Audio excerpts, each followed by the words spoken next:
Resminya posko pada hari ini berarti kita terus mulai kegiatan di sini.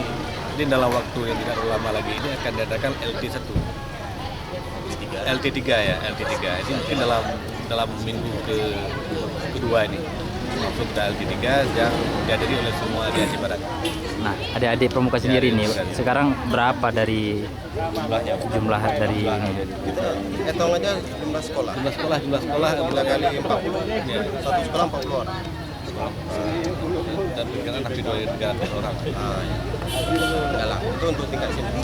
Harapannya sendiri Pak dengan adanya kantor ini kepada adik-adik. Ya, kita berharap pada hari ini Pramuka terus melaksanakan kegiatan ini.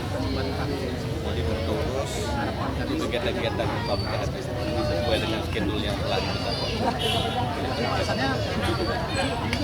Selama ini apa aja kegiatan sosialnya yang pernah dilakukan? Latihan untuk kader Dewan Pembina Pak.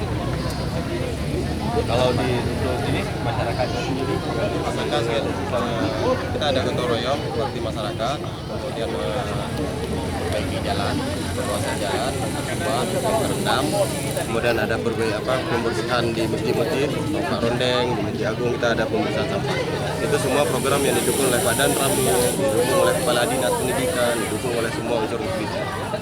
Ini yang mudah yang kami lakukan sekarang. Jadi mungkin dalam 2 minggu ini dengan si izin Kepala Gaswasda ini kita akan membuat perkemahan lomba tingkat 3 se-Aceh Barat. Yang diadakan Direncanakan di Lapang. di Desa Lapang. Di Desa Lapang, direncanakan di Desa Lapang. Tapi enggak, kemungkinan besar juga bisa di sini. Karena ini banyak sekali kekurangan ya, kita sambil mempersiapkan. Kalau memang mungkin di sini kita buat di sini, kalau mungkin di sana kita buat di sini.